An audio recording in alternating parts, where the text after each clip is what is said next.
हरे कृष्णा। ओम नमो भगवते वासुदेवाय। आप सभी का स्वागत है आपके अपने चैनल प्रभु कृपा में। आज आपको इस वीडियो में पाप मोचनी एकादशी व्रत कथा सुनाई जाएगी। चलिए शुरू करते हैं व्रत कथा। धर्मराज युधिष्ठिर बोले, हे भगवान, मैंने फागुन माह के शुक्ल पक्ष की एकादशी का महात्म सुना। अब आप चैत्र माह के कृष्ण पक्ष की एकादशी के बारे में बतलाइए। इस एकादशी का नाम, जिसमें कौन से देवता की पूजा की जाती है तथा विधि क्या है, सो सब सविस्तार पूर्वक कहिए। श्री कृष्ण भगवान बोले, हे राजन, एक समय मानधाता ने लोमाश ऋषि से ऐसा ही प्रश्न पूछा था। तब लोमश ऋषि ने उत्तर दिया, हे राजन, चैत्र माह के कृष्ण पक्ष की एकादशी का नाम पाप मोचनी है। इसके व्रत के प्रभाव से मनुष्यों के अनेक पाप नष्ट हो जाते हैं। इसकी कथा इस प्रकार है। प्राचीन समय में एक चैत्र रथ वन में अप्सराएं वास करती थी। वहाँ हर समय बसंत रहता था। उस वन में एक मेधावी नामक मुनि तपस्या करते थे। वह शिव भक्त थे। एक दिन मंजू घोष नामक एक अप्सरा उनको मोहित करने के लिए सितार बजाकर मधुर मधुर गाना गाने लगी। उस समय शिव के शत्रु अनंग भी शिव भक्त मेधावी मुनि को जीतने के लिए तैयार हुए। कामदेव ने उस सुंदर अप्सरा के भ्रू को धनुष बनाया, कटाक्ष को उसकी प्रत्यंचा, उसके नेत्रों को उसने संकेत बनाया और कूचों को कुरी बनाया। उस मंजू घोषा अप्सरा को सेनापति बनाया। इस तरह कामदेव अपने शत्रु भक्त को जीतने को तैयार हुआ। इस समय मेधावी मुनि भी युवा तथा हष्टपुष्ट थे। उन्होंने यज्ञोपवीत तथा दंड धारण कर रखा था। उन मुनि को देखकर मंजू घोष ने धीरे धीरे मधुरवाणी से वीणा पर गाना शुरू किया। मेधावी मुनि भी मंजू घोष के मधुर गान पर तथा उसके सौंदर्य पर मोहित हो गए। वह अप्सरा उन मुनि को कामदेव से पीड़ित जानकर आलिंगन करने लगी। वह मुनि उसके सौंदर्य पर मोहित होकर शिव रहस्य को भूल गए और काम के वशीभूत होने के कारण उन्होंने दिन रात्रि का कुछ भी ध्यान न किया। एक दिन मंजू घोषा उन मुनि से बोली, हे मुनि, अब मुझे बहुत समय हो गया है, स्वर्ग जाने की आज्ञा दीजिए। उस अप्सरा के ऐसे वचनों को सुनकर मुनि बोले, हे सुंदरी, तू तो आज इस संध्या को आई है, अभी प्रातः काल तक ठहरो।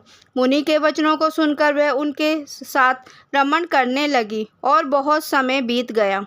फिर उसने मुनि से कहा, हे मुनिदेव, अब आप मुझे स्वर्ग को जाने की आज्ञा दीजिए। मुनि बोले, अरे, अभी तो कुछ भी समय नहीं हुआ है, अभी कुछ और देर ठहर जाओ। इस पर वह अप्सरा बोली, हे मुनि, आपकी रात्रि तो बहुत लंबी है। अब आप सोचिए कि मुझे आपके पास आए कितना समय हो गया है। उस अप्सरा के वचनों को सुनकर मुनि को ज्ञान प्राप्त हो गया और समय का विचार करने लगे। जब रमण करने के समय का प्रमाण 57 साल 7 महीने और 3 दिन ज्ञात हुआ और उस अप्सरा को काल का रूप समझने लगे। वह विकट क्रोधित हुए, तप नाश करने वाली अप्सरा की तरफ देखने लगे। उनके अधर कांपने लगे और इंद्रियां व्याकुल होने लगी। वह मुनि उस अप्सरा से बोले, हे दुष्ट, मेरे तप को नष्ट करने वाली, तू अब मेरे श्राप से पिशाचिनी हो जा। तू महान पापनी और दुराचारी है, तुझे धिक्कार है। उस मुनि के श्राप से वह पिशाचिनी हो गई। तब वह मुनि बोले, हे, अब मुझ पर क्रोध को त्याग कर प्रसन्न हो जाओ और उस शाप का निवारण कीजिए।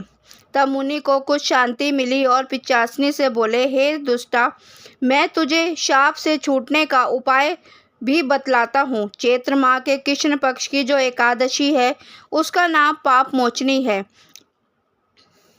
उस एकादशी का व्रत करने से तेरी पिशाचिनी की देह छूट जाएगी। इस प्रकार मुनि ने उसको समस्त विधि आदि बतला दी और अपने पिता चैवान ऋषि के पास गए। च्यवन ऋषि अपने पुत्र को देखकर बोले, हे पुत्र, तूने ये क्या किया? तेरे समस्त तप नष्ट हो गए हैं। मेधावी बोले, हे पिताजी, मैंने बहुत बड़ा पाप किया है, आप उसके छूटने का कोई उपाय बताओ। च्यवन ऋषि बोले, हे तात, तुम चैत्र माह के कृष्ण पक्ष को पाप मोचनी नाम की एकादशी का विधि तथा भक्ति पूर्वक व्रत करो। उनके वचनों को सुनकर मेधावी ऋषि ने पाप मोचनी एकादशी का विधि पूर्वक उपवास किया। उसके प्रभाव से उनके समस्त पाप नष्ट हो गए।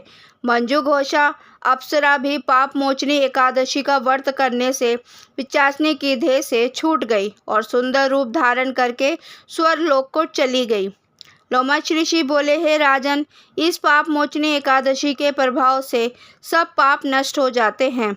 इस एकादशी व्रत कथा के श्रवण व पढ़ने से 1000 गोदान करने का फल मिलता है। इस व्रत के करने से ब्रह्म हत्या करने वाले, गमन करने वाले आदि के पाप नष्ट हो जाते हैं और अंत में स्वर्ग को प्राप्त करते हैं। हरे कृष्णा। ओम नमो भगवते वासुदेवाय।